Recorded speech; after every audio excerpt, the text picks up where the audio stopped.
Boa tarde, pessoal. Tudo bem? Vamos começar aí a nossa quarta live Tira Dúvidas. Lembrando que toda quinta-feira... Olá, Jana, tudo bem? Lembrando que toda quinta-feira, às 13 horas, a gente tem um encontro marcado. Você pode assistir essa live pelo Instagram, pelo Facebook ou pelo YouTube, tá? Na quinta-feira não faz diferença. Essa live, ela é bastante informal, é meio um bate-papo mesmo, tá certo?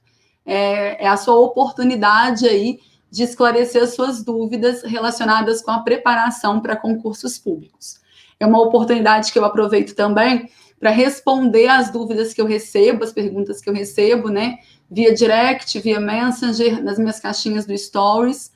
E vou respondendo também as perguntas de quem está aqui online. Olá, Regina, tudo bem? Boa tarde. Quem já chegou aí também, que estiver no Facebook, no Instagram e no YouTube, vai me dando um oi também, tá certo? Eu vou me apresentar para quem ainda não me conhece, para quem está chegando.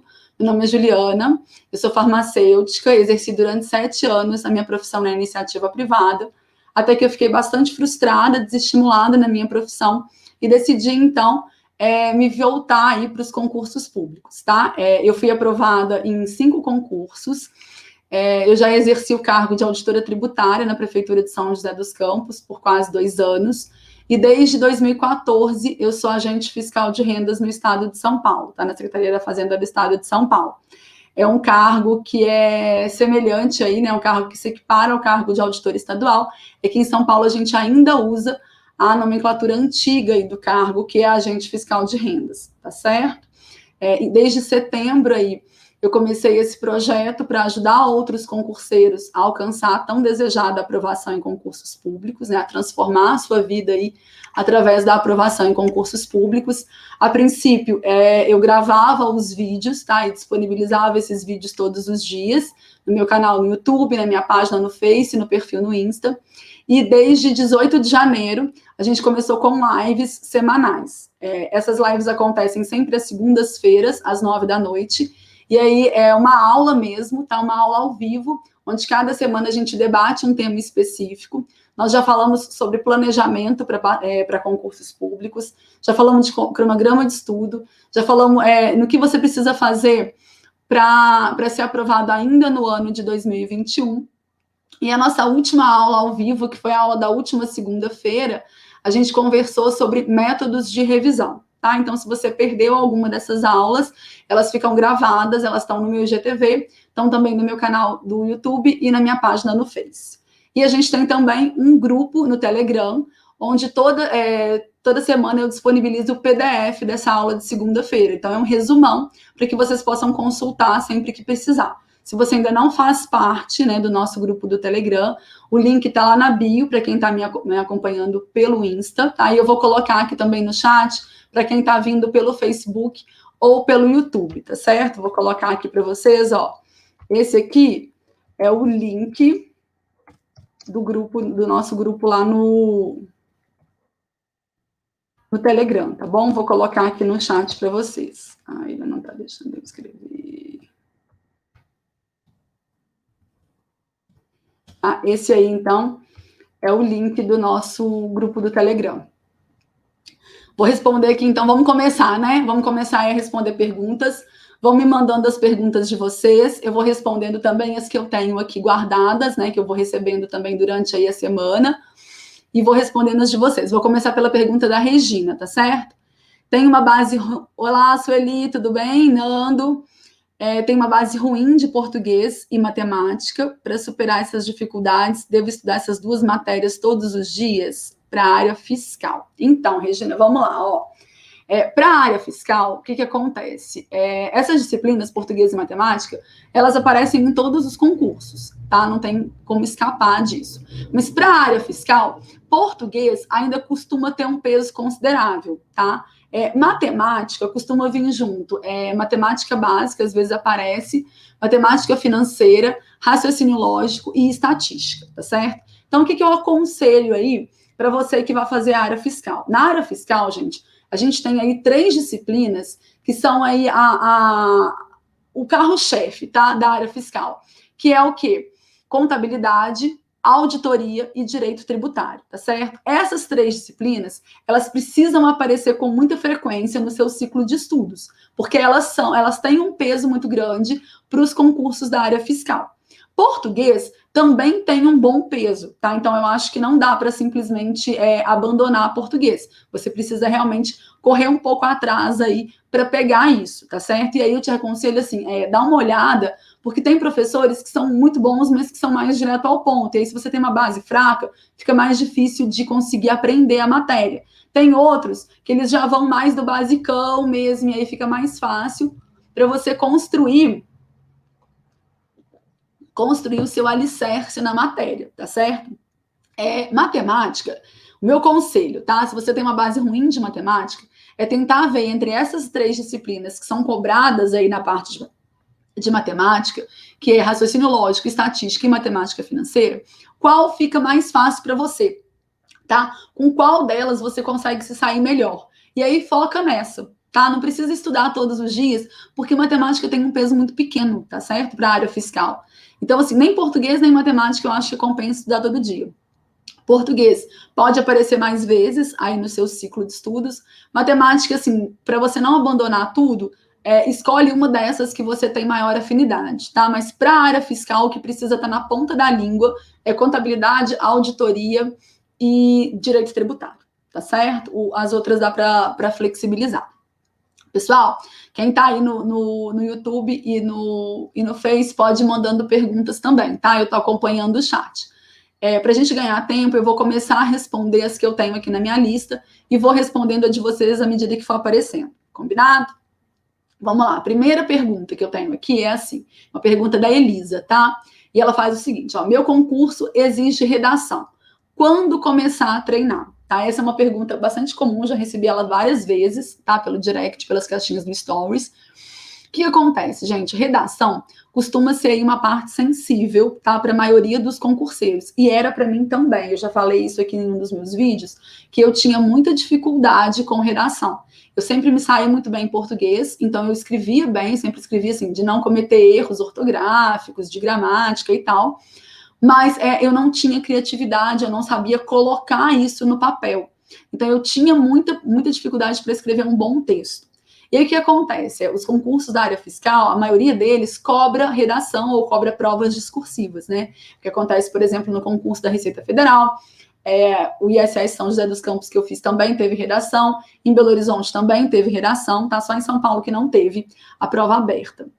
O que eu aconselho é o seguinte, se você tem dificuldade em redação, tá? Da mesma forma que eu tenho, é começar a treinar desde o início, tá? Começou a estudar hoje para concurso, já vai começar a fazer textos aí para treinar. E aí, no começo, enquanto você ainda não tem expectativa de edital, eu acho que dá para fazer um texto por semana. Então, separa aí um momento do seu ciclo de estudos, do seu quadro de horários, para dedicar para a produção de textos, tá? E aí pode começar, então, com um texto por semana, sempre voltado aí para a sua área, com temas da sua área, tá certo?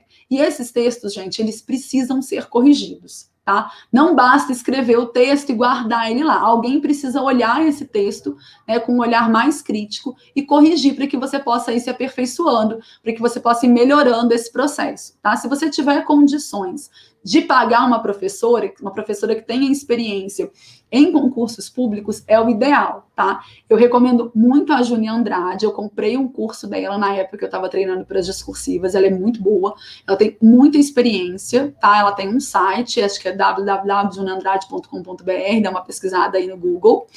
E eu tinha também uma professora que é daqui de Juiz de Fora, o nome dela é Deila, e ela também corrigiu os meus textos, tá? Porque esses cursos da Júnia que a gente compra, ele tem um limite lá de textos que você pode enviar para ela corrigir. E aí, então, eu fazia muitos textos, né? Porque eu comecei a estudar já com a publicação do edital, então eu fazia 3 textos por semana, tá? Para dar tempo, aí eu tinha 2, 3 meses para aprender a fazer uma redação boa.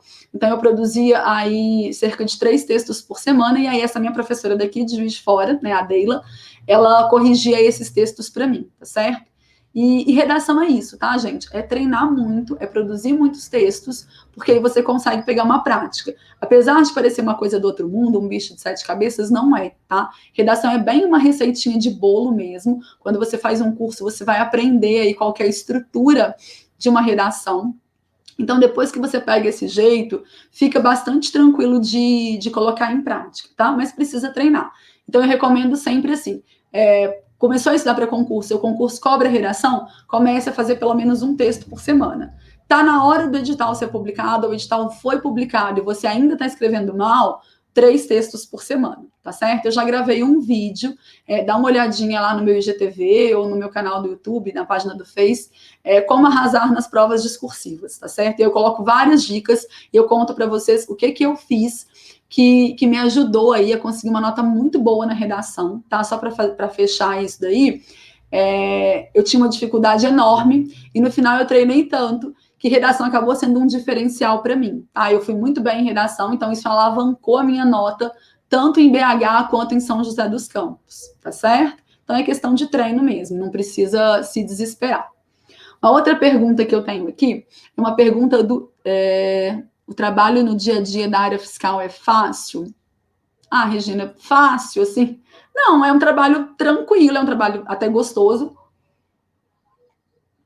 de fazer. É claro que no começo, né, quando a gente entra, dependendo da área que você for atuar, por exemplo, lá na Prefeitura de São José dos Campos, eu trabalhava com a fiscalização direta do ISS, tá? Foi uma área que eu escolhi e que eu gostava muito.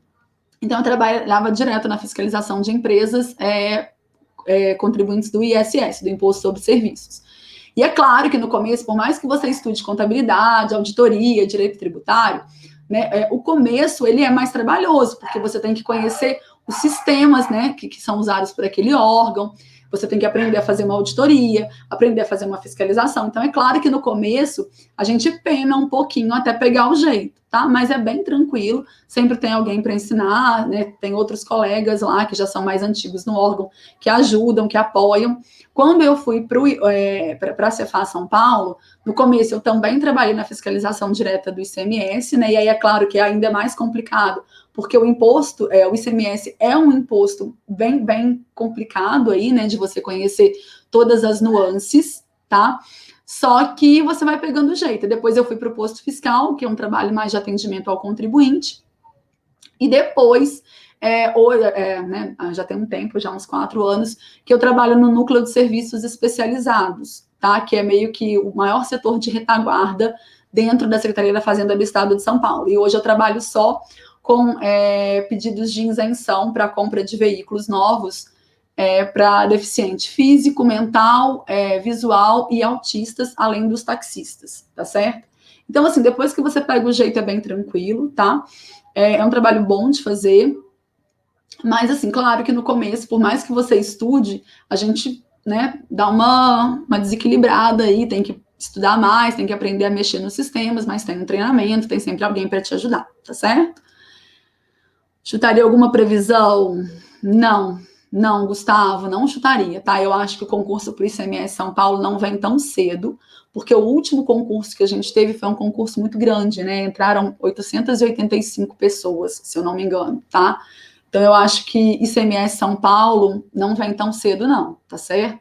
Mas a gente tem aí muitas boas oportunidades para esse ano aí, para o pessoal que tem interesse na área fiscal, né? A gente tem Cefaz Espírito Santo, já com banca definida, Cefaz Alagoas, Cefaz Ceará, Cefaz Roraima, tá? A gente está esperando também Cefaz Bahia, né, para o cargo que não é o de auditor, é o outro, acho que é agente tributário, se eu não me engano, mas que tem uma boa remuneração também.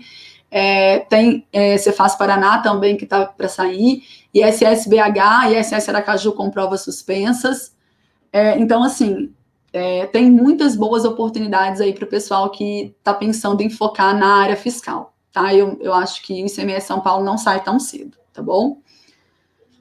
Concurso para Receita, então, Receita é muito engraçado, porque assim, quando eu comecei a estudar para a área fiscal, o meu foco era o concurso de auditor da Receita, tá? Era o concurso que eu queria, que eu achava o top aí, que eu queria muito. E aí, o que aconteceu? Eu comecei a estudar para a área fiscal em mais ou menos ali em maio, junho de 2011, tá? Que foi quando eu decidi que eu ia abandonar mesmo a minha área de farmácia bioquímica e ia me dedicar aos concursos e tinha escolhido a área fiscal, porque era uma área que pagava bem, que tinha muitos concursos e que exigia formação superior em qualquer área. Então, por isso que eu escolhi a área fiscal. E aí, o que acontece? Em 2012, vieram muitos concursos, tá? Foi um ano muito bom para a área fiscal, assim como eu acho que vai ser 2021, tá certo? Então, a gente teve ISS São Paulo, ISS BH, ISS São José dos Campos, logo no começo do ano, um coladinho no outro ali. Eu passei no ISS São José dos Campos, comecei a trabalhar em final de junho de 2012, e aí o que aconteceu? Em julho já foi publicado o edital, ou autorização, alguma coisa assim, tá? Para Receita. E eu estava muito, muito, muito longe de terminar o edital para Receita. E aí as provas já seriam em setembro, tá? Eu não tinha, para vocês terem uma ideia, quando o edital da Receita foi publicado, eu não tinha nem aonde morar em São José dos Campos. Eu ainda morava num quarto de hotel, eu estava totalmente desestruturada, né? E eu falei, meu Deus, como que eu vou estudar desse jeito? Eu nunca tinha estudado comércio internacional, nunca tinha estudado legislação aduaneira, e ainda estava muito distante de fechar as outras disciplinas. E aí eu falei, vou tentar desse jeito mesmo, vou encarar aí esse concurso para a Receita Federal.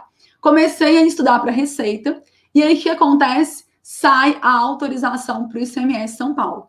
E aí eram muito mais vagas, porque para a Receita eu acho que eram 200 nesse concurso de 2012, se eu não me engano, e o ICMS São Paulo veio com mais de 800 vagas, tá? O salário era o mesmo, na verdade era até um pouco maior, porque tinha participação por resultados, tinha PR, então o salário de São Paulo era maior do que o salário da Receita. E ainda tinha a questão de poder continuar em São Paulo, porque eu já morava em São José dos Campos nessa época. E a Receita eu não sabia, né, se eu passasse para onde eu iria. E aí, então, o que eu fiz? Eu decidi abandonar o concurso da Receita e focar no ICMS São Paulo. Porque como tinha sido publicada só a autorização, eu teria mais tempo para estudar, tá? Como, de fato, o edital mesmo do ICMS São Paulo, ele só saiu em janeiro de 2013. Então, eu consegui bastante tempo aí para continuar os meus estudos, para me organizar e continuar estudando, tá? Então, eu acabei não fazendo, eu nunca fiz a prova de um concurso da Receita Federal, tá certo? Mas na verdade, assim, a gente não sabe ainda como é que vai ser, porque parece que a ESAF não vai mais fazer os concursos da Receita, então eu não sei se quando tiver um próximo concurso, qual seria a banca escolhida, tá certo? Isso vai mudar muito aí o estilo de prova dos concursos para a Receita Federal, tá? Só que não acho que sai esse ano, Jana. Receita eu acho que não sai, tá? Talvez o ano que vem. Esse ano eu acho que não sai Receita, tá? Esse ano eu acho que vai ficar mais mesmo aí nos fiscos estaduais e municipais, que são muito bons, tá? Muito bons. E aí, para Receita, você tem que estudar, além daquelas, né, que são as basiconas lá da área fiscal, que é contabilidade, direito tributário, auditoria, você precisa também estudar comércio internacional e legislação aduaneira, que são muito importantes na prova da Receita Federal, tá certo? Vamos aí, pessoal, vamos mandando perguntas aí para eu ir respondendo, tá?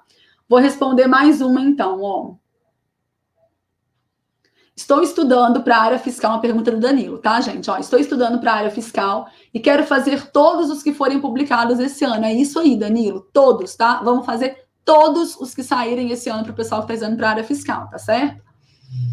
Preciso adquirir todos os cursos específicos para cada um dos concursos, já que as bancas provavelmente serão diferentes? Não, tá, gente? Não precisa comprar um curso específico para cada um dos concursos que você for fazer, desde que você se mantenha na mesma área, tá? Então, se o seu objetivo é a área fiscal, compra lá um bom pacote, o mais completo, tá? Estuda por ele, e aí você vai comprar só os cursos que forem diferentes, tá? Por exemplo, legislação tributária, você vai precisar comprar os cursos, né? Porque a legislação tributária do Espírito Santo é diferente da do Ceará, que é diferente da de Alagoas, que é diferente do ISS-BH. Então, a parte de legislação tributária, sim, você vai precisar comprar um para cada curso, tá? Um para cada concurso. Mas de resto, não. Pega o mais completo. E aí, com relação às bancas serem diferentes, como que você faz isso? Assina uma plataforma de questões, tá? TEC Concursos, que concursos.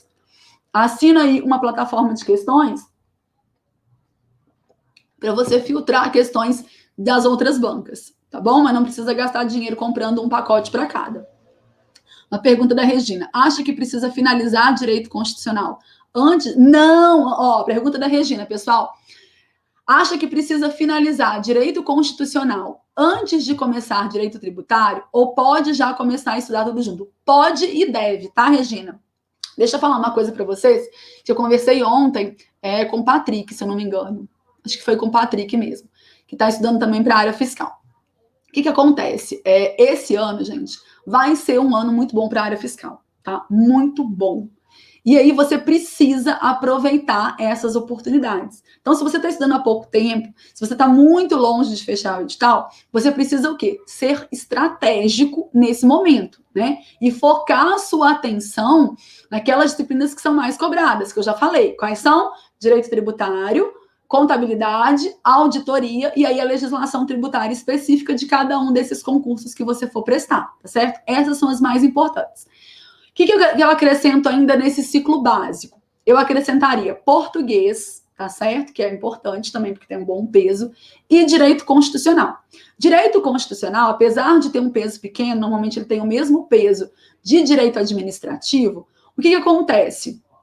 Ele é uma base, né, gente? O direito constitucional, ele acaba te ajudando a entender o direito tributário, legislação tributária e os outros direitos também, tá certo? Então, por isso que mesmo não tendo um peso maior, eu colocaria o direito constitucional nesse ciclo primeiro e não colocaria o administrativo agora, para você ter mais tempo de estudar contabilidade, auditoria e direito tributário, que são os mais importantes, tá? Então, esses três têm que estar desde o começo do seu ciclo. Tá certo? Tem que estar desde o início do seu ciclo.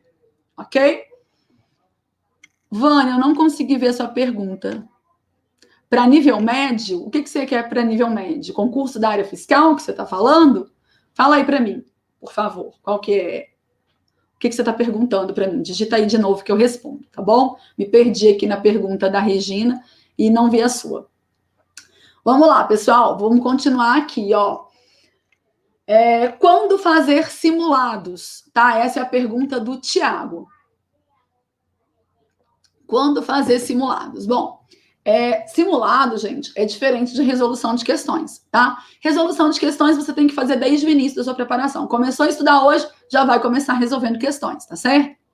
Simulado é um pouquinho diferente, porque o objetivo do simulado é fazer o quê? Treinar, é você treinar não só como que tá o seu índice de acerto nas questões, mas também treinar para a prova, tá certo? Então, eu gosto que faça simulado como? Que pegue o mesmo tempo de prova, tá certo? Gosto também que você faça sentado, com uma roupa normal, uma roupa que você vai fazer a prova, não faz de pijama, tá? Não fica interrompendo, parando, tipo, vou fazer metade do simulado hoje e metade amanhã. Não, você vai fazer nas mesmas condições da sua prova, tá? Do seu dia D. Simular é exatamente para isso, é para simular as condições de prova, tá certo? Então não adianta, tipo, hoje eu resolvo português, amanhã eu resolvo. Então tem que cronometrar, tem que preencher o gabarito, tem que fazer tudo de acordo com acontece no dia da prova, tá? E aí você vai fazer de todas as questões, normalmente no simulado, o que eu faço? Eu imprimo uma prova, então se você está estudando para a área fiscal, você vai imprimir uma prova lá, ou da Receita, ou do ICMS São Paulo, ou do ICMS Rio de Janeiro, alguma prova da área fiscal e vai resolver essa prova. E aí, quando você está muito no início do estudo, eu acho que não compensa fazer simulado, tá? Porque aí, se você estiver muito lá no comecinho, você vai errar muito mesmo, vai errar muitas questões, vai acertar muitas no chute, tá? Eu acho que não compensa. Eu acho que compensa fazer simulado em duas situações, tá? Quando você já viu mais de 50% ali do seu edital, então aí eu acho que compensa começar a fazer os simulados, tá? Talvez todo final de semana, ou um final de semana sim e o outro não, tá certo? Ou quando o seu edital for publicado, tá? Publicou o edital, começa a fazer simulado pelo menos a cada 15 dias, tá? Para ir treinando mesmo essa questão de prova, para não ficar muito nervosa e tal, tá certo? Vou responder a pergunta da Fê agora. A reforma administrativa não te assusta, gente? Claro que assusta, né? Lógico que assusta, tá? Assusta todo mundo, gente. Assusta todo mundo que é servidor e quem é concurseiro, tá? Assusta sim, claro. Os sindicatos todos estão batalhando aí, tá? Estão fazendo reuniões aí com deputados e tal, com senadores para tentar pedir apoio aí para barrar, né? Eu acredito que não vão conseguir barrar toda a reforma, tá? Alguma coisa vai passar, com certeza, dessa reforma administrativa, mas é claro que eles vão tentar aí minimizar as perdas, tá certo? Mas não se enganem, porque não tem nenhum servidor público, pelo menos eu não conheço nenhum, que esteja feliz, que esteja tranquilo aí frente à reforma administrativa, né? Ninguém quer isso, tá? Nenhum servidor, nenhum concurseiro quer isso. Só que alguma coisa vai passar, tá? Alguma coisa vai passar. E aí, assim, a questão da estabilidade, por exemplo, que eu acho que talvez caia, vai ser uma briga aí de cachorro grande, né, dos sindicatos, para tentar colocar aí os seus representados dentro daquelas categorias que são consideradas como típicas de Estado e que vão continuar mantendo aí o benefício da estabilidade, tá? A questão lá do estágio probatório que vai mudar, dos outros vínculos que vão ser criados, eu acho bastante confuso, acho que talvez não passe daquela forma ali, tá? Eu acho bem complicado da forma como eles colocaram, tá? Mas eu acho que alguma coisa vai realmente mudar, tá? Principalmente para aquelas funções que não forem consideradas como típicas de Estado. Então, claro que me assusta sim, tá, Fê? O meu sindicato, ele é bem atuante lá em Brasília, e é claro que eles estão batalhando por isso daí também, tá certo? A Jana, quando fez a prova, achava que estava... Não, Jana! Não, gente, eu acho que ninguém nunca acha que está pronto, tá? Eu já falei para vocês aqui, vou repetir, eu nunca consegui fechar nenhum edital dos concursos que eu fiz, tá? Nunca consegui. Eu acho que em São Paulo, quando eu fui fazer a prova, eu tinha fechado mais ou menos 70%, 80% do edital, não mais do que isso, tá certo? Eu acho que ninguém nunca acha que está pronto, né? Todos os concursos que eu fiz, se me perguntassem, eu queria mais um mês para estudar, tá certo? Eu não fui fazer o ISS São Paulo, porque eu achava que não estava pronta, que eu ia reprovar, ia gastar muito dinheiro. Quase não fui fazer o ISS São José dos Campos, tá? Meu marido me obrigou mesmo, tipo assim, me colocou lá dentro do ônibus e mandou eu ir fazer a prova, tá? E foi um concurso que eu fui aprovada. Eu me arrependo hoje muito de não ter feito o ISS São Paulo, porque talvez eu teria sido aprovada também, tá? Então, assim, a gente nunca está pronto. Não espere estar pronto para fazer provas, tá? Começou a estudar hoje. Amanhã foi publicado um edital que é da sua área, gente. Foco é muito importante, tá? Não vai sair atirando para todos os lados. Mas começou a estudar. Foi publicado o edital para sua área, vá fazer a prova, tá? Nada substitui essa experiência que a gente ganha em campo lá fazendo prova, tá? Por mais simulados que você faça, treino é treino, jogo é jogo, tá certo? Então, vá fazer prova, não espere estar pronto para fazer prova, porque isso nunca vai acontecer, você nunca vai achar que está pronto. Se você conseguir fechar um edital, você vai achar que precisa fechar de novo, que precisa revisar mais, que precisa fazer mais questões, tá? A gente nunca acha que está pronto, mas é importante ir lá e fazer a prova, tá certo? Não deixem de fazer provas. Vão me mandando perguntas aí, pessoal. Outra pergunta aqui da Maitê. Quantas questões resolver por dia? Bom,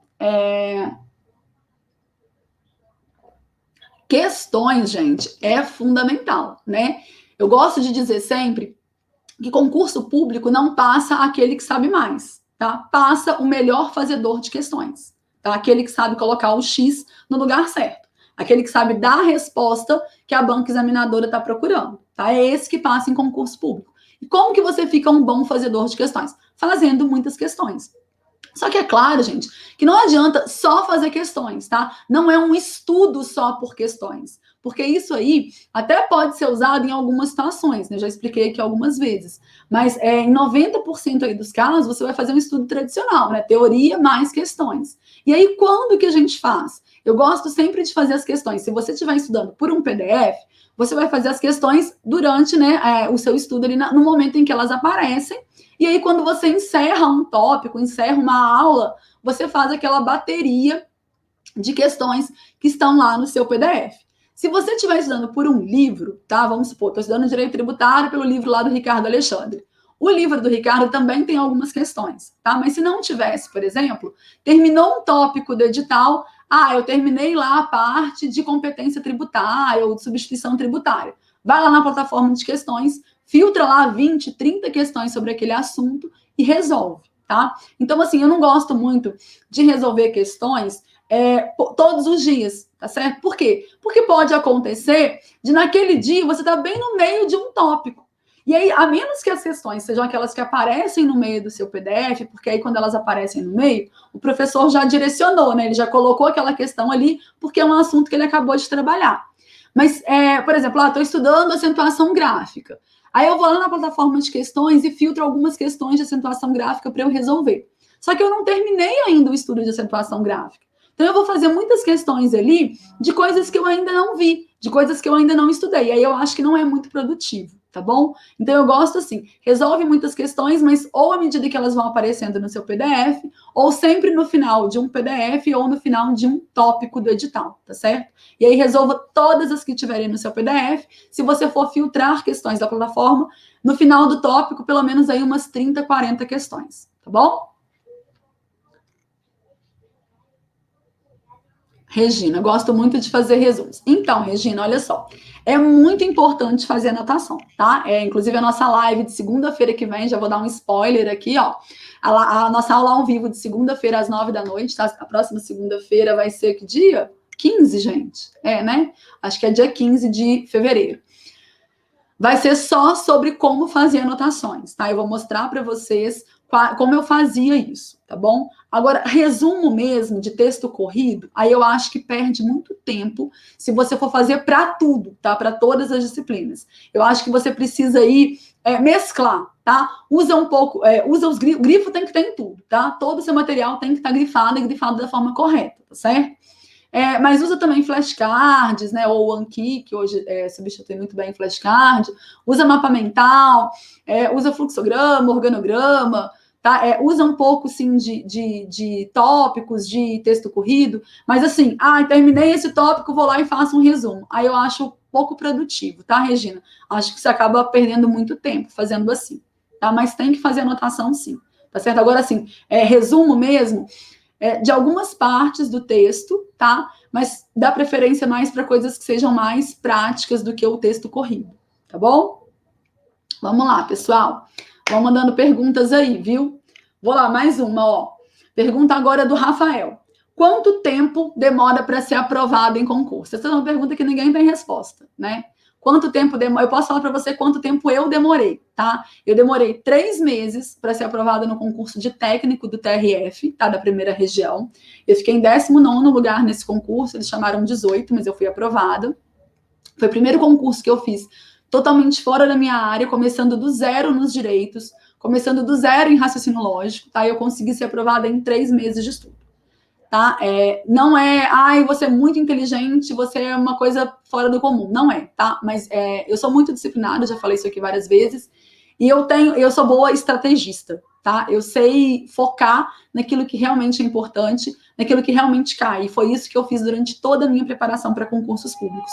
Como eu falei para vocês, eu nunca consegui fechar nenhum edital. Com certeza, eu não era uma das que mais sabia todas as matérias em nenhum desses concursos que eu passei, mas eu sabia o que caía e eu sabia fazer questões, tá? Então isso me ajudou muito. Então eu demorei 3 meses para ser aprovada nesse concurso do TRF, demorei 9 meses para ser aprovada no concurso do ISS-BH, tá? Eu fiquei em 84º, chamaram até o 83º, então percebam que eu adoro bater numa trave, tá? Isso daí é a minha sina. E aí, o que acontece? No ISS São José dos Campos, eu passei com 10 meses de estudo, tá? Eu estava 10 meses estudando, e aí passei em 9º lugar no concurso para o ISS São José dos Campos. E aí, para o ICMS São Paulo, eu estudei quase 2 anos, tá? E aí, contando desde o tempo que eu comecei, não só para o ICMS São Paulo, tá? Pro ICMS, estudando só para o ICMS São Paulo foi menos tempo. Mas aí, considerando toda a minha preparação para a área fiscal, deu aí pouco menos de 2 anos, tá? Normalmente, o que o pessoal fala? Mais ou menos aí 6 meses, 1 ano para um concurso de nível médio, e aí em torno de 2, 3 anos para um concurso de nível superior, tá? Essa é a média do pessoal aí que passa em concursos públicos, tá? O Thomas, me ajuda a passar em um concurso, tenho TDAH, muita dificuldade de me concentrar. Então, Thomas, não sei se você está chegando agora, mas tem aqui no meu perfil do Insta, tá? Tem lá no meu canal do YouTube, tem na minha página do Face, todos os dias, tá? De segunda a segunda, tem vídeo novo, tá? Nessas 3 plataformas. No Instagram e no Facebook, eu tenho posts também todos os dias, tá? E aí com dicas, frases motivacionais, sugestões de bibliografia e tal, mas todos os dias tem posts, tá? Na segunda-feira, às 9 da noite, é a nossa aula ao vivo, onde cada semana eu trabalho um assunto diferente. E às quintas-feiras, às 13 horas, tem a nossa live Tira Dúvidas, tá certo? Então, assim, tudo que eu disponho hoje tá aí exposto para vocês, tá na mão de vocês aí, de forma bem gratuita, tá? Eu ainda não tenho nenhum grupo, nenhum curso, não tenho nenhum grupo de mentoria, tá? Por enquanto. Eu vou abrir as inscrições para o meu primeiro grupo de mentoria, mas só em maio, porque eu estou nos ajustes finais ainda, eu preciso me organizar para isso, né? Afinal de contas, eu tenho esse projeto que não vai parar aqui com vocês, e eu tenho também os meus filhos pequenos, e eu tenho meu trabalho na Secretaria da Fazenda, então eu estou me organizando para abrir esse primeiro grupo só em maio, tá certo? Quanto à questão de se concentrar, Thomas, existem várias técnicas aí que você pode usar. Eu não tenho TDAH, mas eu tenho dificuldade de me concentrar também, porque eu sou muito agitada. Vocês podem ver que eu falo muito rápido, eu falo muito e eu gesticulo demais. Então, eu tenho muita dificuldade de me concentrar, tá? Não só para estudar, como para trabalhar também. Quando eu vejo, eu já estou com 50 janelas abertas no navegador, estou mexendo no celular, estou olhando algum livro. Enfim, eu também tenho essa dificuldade. E aí, algumas coisas, algumas técnicas que a gente pode observar aí para melhorar é o quê? Estudar períodos menores, tá? Esse negócio de estudar 2, 3 horas, isso não é produtivo, tá? Sem intervalo, porque o cérebro não consegue se manter focado durante todo esse tempo, tá certo? Eu gosto de sessões aí de 1 hora e meia, e eu gosto muito de uma técnica que eu não sei se você conhece, ela é uma técnica Pomodoro, tá? É uma técnica de gerenciamento do tempo e que ajuda muito na questão de concentração. Por quê? Porque você trabalha com tempos curtos, tá? Com 25 minutos. Então, você estuda 25 minutos, para 5 minutos. Estuda 25 minutos, para 5 minutos. Estuda 25 minutos, para 5 minutos. No final do 4º bloco de 25 minutos, aí você dá um tempo maior aí de 15 a 30 minutos de intervalo. É uma técnica fantástica e que ajuda muito, tá? Porque se manter focado 25 minutos é uma coisa. Tentar se manter focado por 1, 2 horas é outra bem diferente, tá certo? Então, 25 minutos a gente acaba conseguindo. E aí desligar celular, tirar a internet, né? Eu gosto também de estudar sempre com um bloquinho do lado. Então, todas as vezes que eu começo a me desconcentrar, tipo, que o meu cérebro fica mandando aquelas mensagens, olha, você precisa arrumar a casa, olha, precisa levar o Miguel no pediatra, olha, precisa ligar para fulano, precisa ir no mercado comprar isso. O que eu faço? Eu vou lá e anoto no meu bloquinho, porque é como se eu sinalizasse para o meu cérebro que eu sei que preciso fazer aquilo, né? E que quando acabar a minha sessão de estudos, eu vou me concentrar naquela atividade, tá certo? Uma outra coisa é determinar um dia e horário, os horários fixos para você estudar, tá certo? É importante manter isso. É importante manter essa questão do horário fixo, porque é como se você estivesse criando um hábito, tá? Você já doutrina e você já ensina o seu cérebro que naquele momento é o seu momento de estudo, que você precisa se concentrar, tá certo? Uma outra técnica que eu gosto muito, que eu já dei uma dica aqui, que talvez funcione para você, dar aula para você mesmo, tá? Ao invés de ficar só assistindo videoaulas ou só lendo PDFs, que aí a gente tende mesmo a dar uma voada aí, né, uma viajada, tenta dar aula, tá? Dar aula para você mesmo.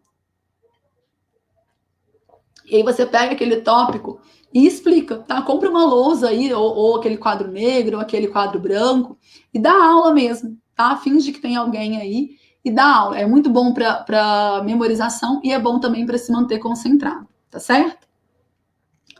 Gosto de estudar entre 1 hora e 1 hora e meia. Eu também, Jana, exatamente isso, tá? Depois eu acho que cai a concentração. Então, o que eu fazia? No começo, quando eu comecei a estudar, eu fazia sessões de 1 hora e meia, tá? Porque aí é o tempo que eu precisava para pelo menos conseguir evoluir um pouco na disciplina. Depois que eu fiz a minha base ali nas disciplinas, que eu já estava evoluindo melhor, eu reduzi para 1 hora, tá? Então, eu estudava cada matéria 1 hora por dia. E aí eu conseguia ver várias matérias ao longo do dia e eu me cansava menos, tá certo? Porque cada vez que você troca de estímulo, é como se você desse um choque ali no seu cérebro, né? Despertasse a atenção dele e ele volta a se concentrar de novo. Não, Thomas, não precisa fazer um curso de memorização para estudar para concurso, não, tá? É claro que algumas coisas você vai precisar decorar, tá certo? Mas aí é como, gente? É lendo, tá? Ah, lei seca. O que eu vou fazer para decorar? Vai ler várias e várias e várias e várias vezes. Tem algumas coisas que você precisa decorar, como prazos, fórmulas, competências, né, algumas coisas de contabilidade. O que você faz? Faz uma tabelinha das coisas que você precisa decorar e lê lá todas as vezes, tá? Ah, sobrou um tempo no horário de almoço, vai ler as suas decorebas, né? De noite, antes de dormir, vai ler um pouco de decoreba. Tá no ônibus, vai ler decoreba. Tá na fila do banco, tá esperando uma consulta médica, vai lendo as suas fichas ali, que são as coisinhas que você precisa decorar, tá certo? Mas não precisa fazer curso de memorização, não. Eu não fiz, tá? Apesar de ter lido alguma coisa sobre, mas eu não fiz nenhum curso de memorização, eu acho que não precisa, tá bom? Então, Thomas, o que acontece? Português, eu não tive problema, tá? Apesar de eu sempre ter estudado em escola pública, já falei aqui, né? Eu venho de uma família muito simples, tá? Muito humilde. Então, eu sempre estudei em escola pública, tá bom? Meu segundo grau foi um curso técnico, eu fiz curso técnico em laticínios, e o meu primeiro grau eu estava numa escola municipal aqui mesmo no meu bairro, tá? Pertinho da minha casa. Mas apesar disso, eu tive a sorte de ter excelentes professores de português ao longo de toda a minha formação. E eu sempre gostei muito de português. Então foi uma matéria que não me deu problema, muito pelo contrário, tá? Português sempre alavancou as minhas notas nos concursos que eu fiz. Então o que eu fazia?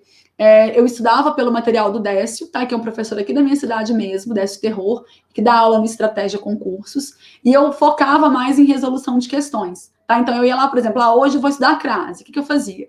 Eu resolvia uma bateria de questões de crase, e aí eu ia dando atenção só para aqueles pontos que eu começava a errar muitas questões. Então, se meu índice de acertos despencasse em algum conteúdo, aí sim eu estudava a parte teórica daquele conteúdo. Senão eu ia tocando para frente, tá? Agora, se português é um problema para você, aí eu acho que compensa procurar primeiro um professor que tenha uma boa didática, tá? E aí existem vários aí no mercado, tá? Um professor de concursos, mas que tenha um curso assim mais devagar, porque às vezes você pega um curso que ele é mais voltado para uma determinada banca, ele é mais direto ao ponto ali do que cai.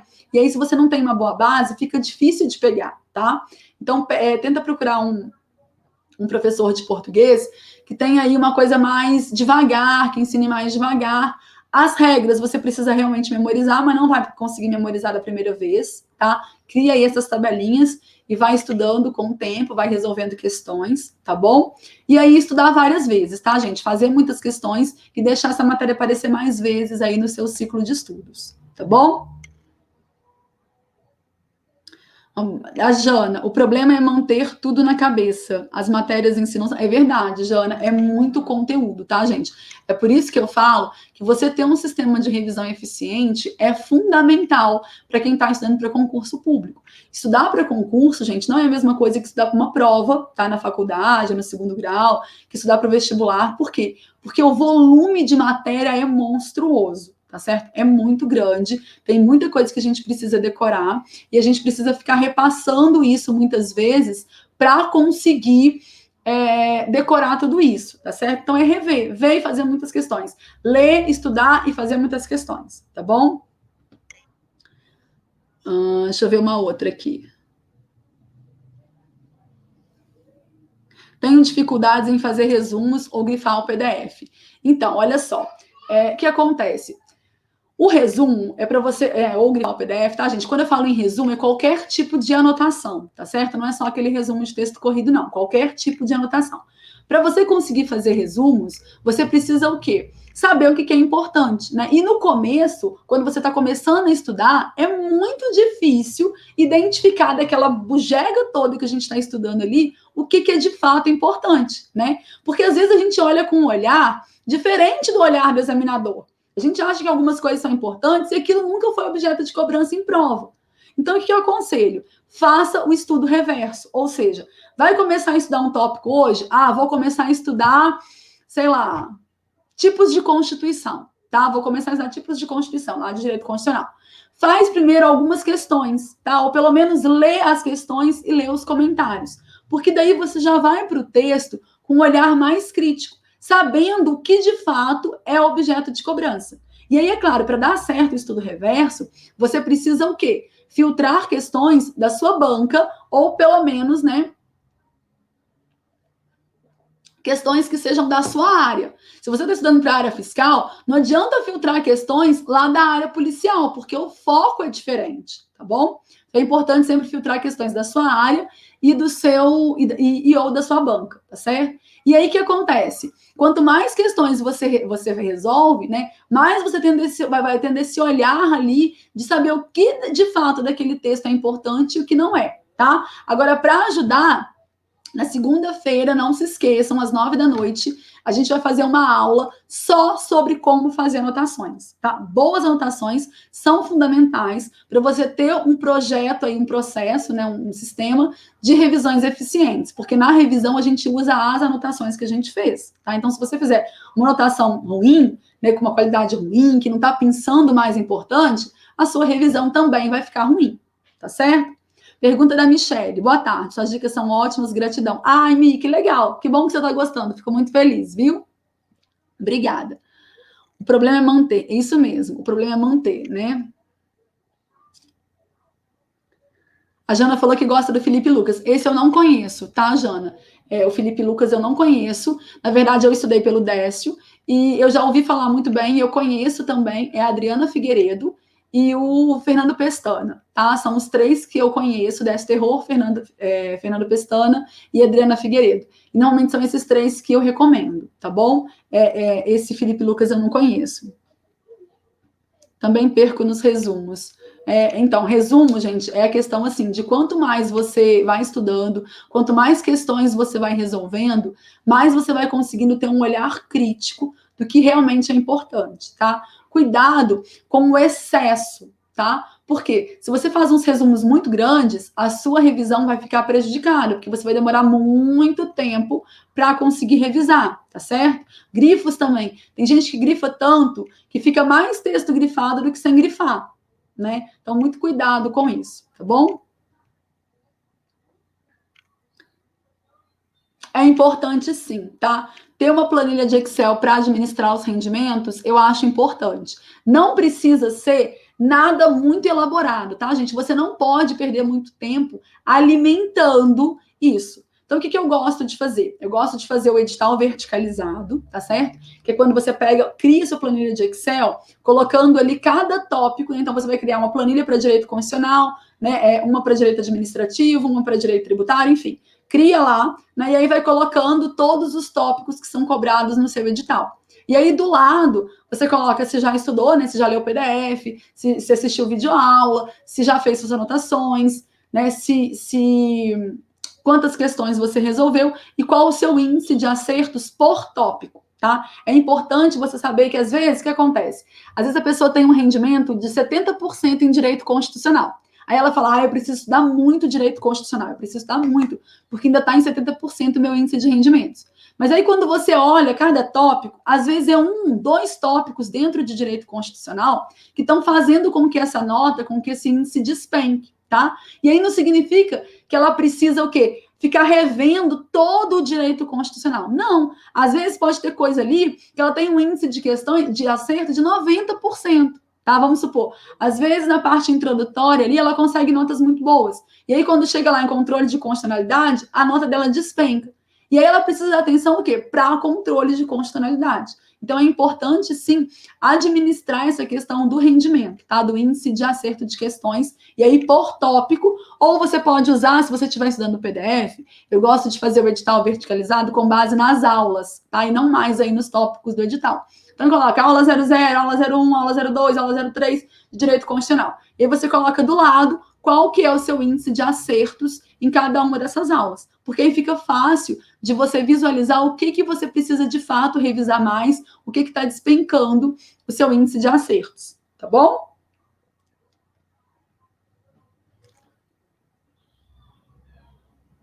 Informática, não tem, tá? Informática acontece. Informática é uma matéria muito grande, tá? Muito grande, que tem um conteúdo muito extenso e que normalmente é cobrado poucas questões na sua prova, tá? Então, o custo-benefício de estudar informática, ele costuma ser bem baixo, tá? A menos que você esteja focado aí, por exemplo, no concurso da Polícia Federal, porque aí no concurso da PF Informática tem um peso muito grande, né? Tem alguns concursos aí bem pontuais, onde a informática tem um peso muito grande. Nos outros, normalmente, ela tem um peso pequeno, tá? Frente a outras matérias aí. E aí, o que acontece? O que eu acho que compensa fazer, tá? Pegar aqueles assuntos que caem mais, tá? Pegar aqueles assuntos que são mais explorados. Então, vamos supor, estou estudando para a prova da área fiscal, tá certo? E aí tem lá, sei lá, vai com 5 questões de informática, 10 questões de informática na minha prova em 200 pontos. Então, assim, não compensa ficar muito tempo estudando informática, né? O que você vai fazer? Pega lá umas 10 provas da área fiscal, olha lá na parte de informática quais são os tópicos que eles gostam mais. Normalmente vem a parte de segurança, né? A parte de TI, que eles gostam muito. E aí você faz um estudo mais direcionado, tá? Focando mais nesses tópicos que são mais cobrados. Não compensa, a menos que o seu concurso, como eu disse, né, seja um concurso que tenha um peso muito grande de informática, como o da PF, se não for o caso, não compensa estudar informática de cabo a rabo, tá? Começando lá da aula 00 e indo até a aula 10, por exemplo, tá? Porque tem um peso pequeno. Então, compensa você dar atenção para aqueles tópicos que são mais importantes, que tem mais, que aparecem mais nas provas, tá bom? Usar mapas mentais prontos, né? Olha, eu não gosto, tá, de comprar resumos e aí eu incluo os mapas mentais, tá? Eu acho que resumo, você precisa fazer o seu resumo. Por quê? Se você compra um mapa mental, você não está fazendo um estudo ativo, tá? Você está fazendo um estudo passivo, da mesma forma que você faz quando você lê lá o seu PDF ou quando você assiste a videoaula. Você só tem um estudo ativo se é você quem faz esse mapa mental, se é você quem faz esse resumo, tá? E o estudo ativo, ele é sempre melhor, tá? Ele é sempre mais produtivo do que o estudo passivo. Então, já começa por aí. O segundo ponto é que acontece, se você for comprar um mapa mental, vamos supor, um mapa mental de direito penal, tá? Provavelmente ele é um mapa mental muito global. A pessoa não vai fazer um mapa mental para a área fiscal, um mapa mental para a área policial, um mapa mental para a área de tribunais. Provavelmente não é, tá? Provavelmente é um mapa mental mais global. E aí ali podem ter tópicos ali que não são os mais importantes para a sua área. Tá certo? Outra coisa é que às vezes o mapa pode estar desatualizado, tá? Além disso, o que acontece?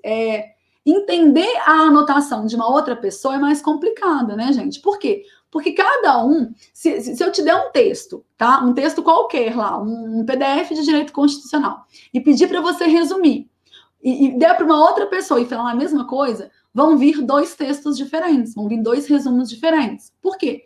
Porque quando a gente faz uma anotação, quando a gente produz um texto, quando a gente faz um mapa mental, a gente leva em consideração os nossos conhecimentos anteriores também, tá? As nossas conexões ali, as nossas associações anteriores, a base anterior que a gente tem, tá certo?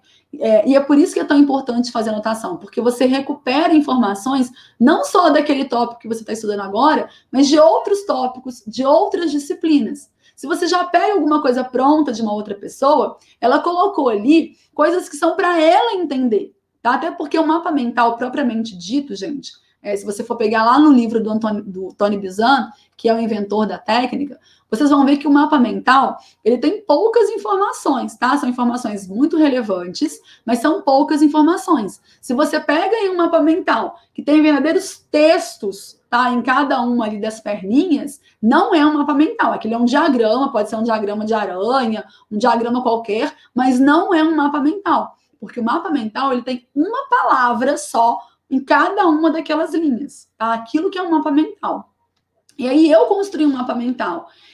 E usar, para mim, é uma coisa, porque eu sei, quando eu coloquei aquela palavra ali, o que eu estava pensando quando eu coloquei aquela palavra? E aí aquela palavra vai puxar toda aquela informação que está na minha mente, tá certo? Vai puxar tudo aquilo ali. Agora, eu ler um mapa mental de uma outra pessoa, eu não vou ter essas conexões, porque eu não sei que quando ela colocou aquela palavra ali, o que ela estava pensando. Tá? Então, eu acho até que você pode comprar para te ajudar, para você ter uma outra fonte de resumos, mas é fundamental que você crie as suas próprias anotações, tá? E aí, gente, hoje em dia, tá muito mais facilitado, né? A gente tem vários aplicativos aí, tá? Disponíveis, inclusive versões gratuitas, tá? FreeMind, XMind, MindMaster, para você construir esses mapas mentais. Então, não demora mais tanto, igual antigamente que eu produzia os meus mapas na mão, tá? Hoje é mais rapidinho aí, dá para se adequar, tá bom? De estratégia, né? Eu não conheço, Jana. Felipe, eu realmente não conheço, tá?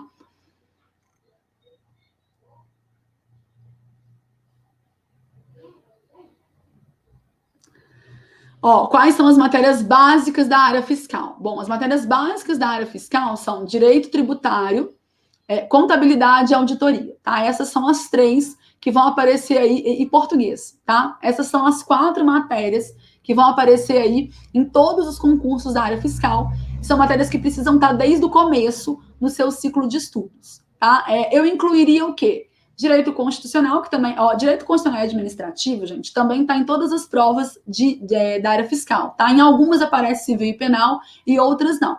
Mas constitucional e administrativo aparece em todas, mesmo que não seja lá com um peso muito grande, tá certo? Então eu acho assim que no ciclo básico compensa colocar mais o constitucional do que o administrativo, porque o constitucional ele te ajuda aí a formar uma base para o direito tributário, tá? O constitucional é muito importante aí, uma base para os outros direitos. Mas direito tributário, auditoria e contabilidade são as mais importantes. Matemática varia muito, tá? Tem alguns que só cobram raciocínio lógico, tem outros que cobram um pouco de matemática básica, mais raciocínio lógico. Aí tem matemática financeira e estatística também, que também são cobradas em alguns concursos, tá? Essas aí são as disciplinas mais básicas aí para a área fiscal, tá bom? Direito constitucional, então, direito constitucional é uma matéria que você precisa estudar de cabo a rabo, tá? Não tem jeito, porque senão você não vai conseguir entender. Não adianta partir lá para poderes, por exemplo, legislativo, executivo e judiciário, se você não viu a base, tá? Então, direito constitucional é uma matéria que você precisa, sim, ter uma sequência para conseguir entender, tá certo? E aí, a dica é pegar um bom professor, tá? Pegar um bom material. Direito constitucional não tem um peso muito grande na maioria dos concursos, mas aparece em todos eles. Então, precisa estudar de uma forma correta, tá? Fazendo questões, fazendo resumos, tá? Boas anotações, as coisas que eles gostam de cobrar mais, que aparecem em mais questões, precisa estar lá no seu mapa mental, precisa estar no seu resumo, no seu flashcard, tá bom? E é isso, assim, quando eu comecei a estudar direito constitucional, eu não tinha nenhuma base de direito, tá, gente? Eu sou farmacêutica e bioquímica. O mais perto que eu tinha chegado dos direitos era lá lendo as RDCs da Vigilância Sanitária, tá certo? As resoluções lá ligadas à minha área. Então, eu não conhecia nada. Para vocês terem uma ideia, eu não sabia o que era deferido, indeferido, caput, erga omnes, eu não sabia nada do que era aquilo, tá? Para mim, aquilo tudo ali era grego e eu não conseguia entender. E aí, o que eu fiz? Eu fiz primeiro, assisti algumas videoaulas, tá? Do professor fantástico, que eu não consegui achar ele de novo, eu não sei se ele está dando aula, mas ele chama Fernando Castelo Branco, tá? É um professor muito bom, muito didático, de direito constitucional. Foi quem criou a minha base aí de direito, tá? E aí depois eu passei para os PDFs, tá? E aí você vai pegando ali, pensando, fazendo seus resumos das partes mais importantes, resolvendo questões, tá? Mas direito constitucional não dá para fazer aquilo que eu falei em informática, que era só pensar os assuntos que mais caem, porque você precisa mesmo construir ali uma linha de raciocínio, tá bom? Então, olha só, cursinho preparatório, na minha época, o que eu usei? Tá? Na minha época, o mais famoso era o Ponto dos Concursos, que ainda existe, mas ele tá mais sumidinho, assim, né? Ele não é mais um dos maiores aí, tá? E o Estratégia estava começando na minha época, então eu usei sim o Estratégia, usei bastante, tá? Eu gosto muito do Estratégia, mas hoje também você tem outras boas opções, tá? O Direção, o GRAM, que são cursinhos muito bons. Além disso, você tem alguns cursos específicos aí, por exemplo, o professor Sérgio Carvalho, que é um que eu gosto muito para raciocínio lógico, ele tem um cursinho próprio dele, que chamou Olá Amigos, tá? Tem o professor Silvio Sandi, que agora ele até tá dando aula no Estratégia, de contabilidade, mas ele também tem um cursinho próprio, onde ele dá aula, tá certo? E aí eu acho que você precisa treinar. O que eu sempre recomendo é assim, pega as matérias que você vai estudar agora, tá? Então, tá estudando, sei lá, para a área de tribunais, pega lá 5, 6 que você vai estudar agora, que são as mais comuns, né? Que são as matérias ali do ciclo básico. Pede lá nos grupos, nos fóruns que você participar, né? 3 referências para cada uma dessas disciplinas, tá? Então, 3 referências de português, 3 de raciocínio lógico, 3 de constitucional e testa. tá, gente? Não pode ter preguiça para escolher o material. Precisa o quê? Precisa testar, tá certo? Vai lá, lê o PDF gratuito, assiste a videoaula gratuita que está lá disponibilizada para você e vê com qual daqueles professores você se sai melhor, tá? Não existe o melhor professor de contabilidade, o melhor professor de português, o melhor de direito constitucional. O melhor professor é aquele que você consegue aprender com ele, tá certo? Esse é o melhor. Existe o melhor para você e existe o melhor para mim, que podem não ser os mesmos. Por quê? Porque a gente tem bases diferentes, gente. Como eu disse para vocês, eu tinha uma base muito boa de português, tá? Só que eu não tinha base nenhuma de contabilidade. Então, tinha professores que eram muito recomendados em informática, em contabilidade, e que não funcionaram para mim.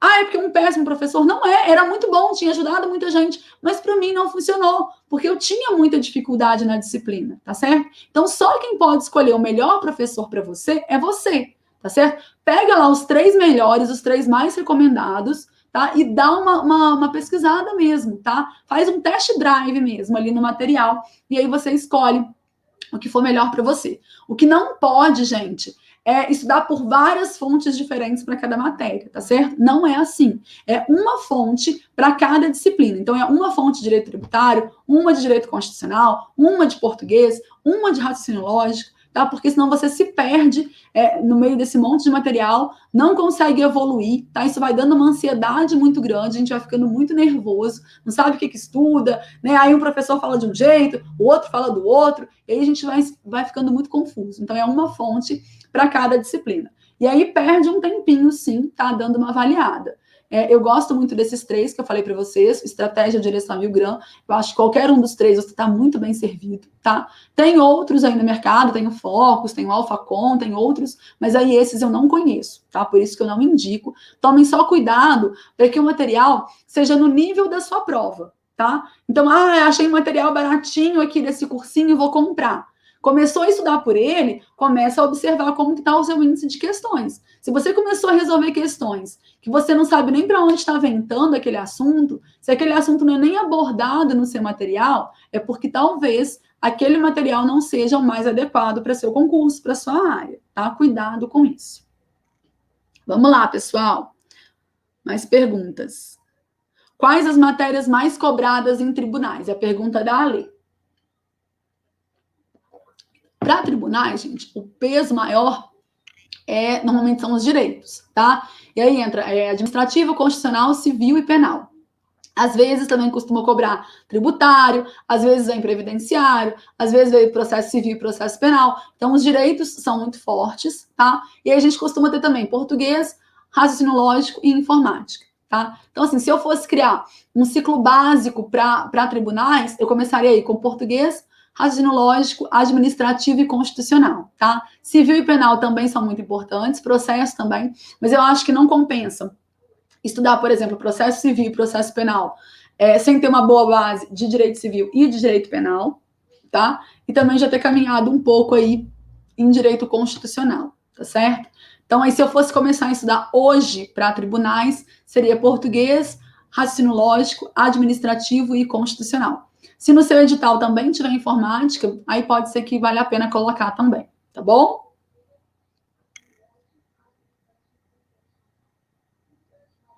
Qual professor, Regina, que você está procurando? Fala aí para mim qual, porque agora eu já não sei mais qual que eu estava falando. Falei de tantos. Fala para mim qual que você está procurando aí, que se eu souber, eu te falo, tá? Que bom, Tomás, que você gostou. Fico feliz. Abraço, Jana. Por nada, obrigada. Regina, coloca aí para mim qual professor que você está procurando para eu tentar te ajudar, tá?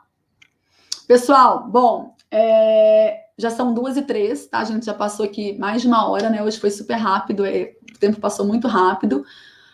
O Fernando Castelo Branco. O Fernando é excelente, tá? O Fernando é muito bom, ele tem uma didática incrível e ele tem um quadro lindo, né? Ele faz um quadro muito bonito, muito bem explicado. Eu gosto muito do Fernando também. Na época que eu estudei por ele dava aulas no Eu Vou Passar, tá? Mas ele não tá mais lá. Então, assim, tem o perfil dele no Instagram, tenta achar lá, Fernando Castelo Branco, e aí manda um direct e vê se ele tá dando aula em algum cursinho, tá? Eu não encontrei também, eu não sei também, tá? Onde que ele tá.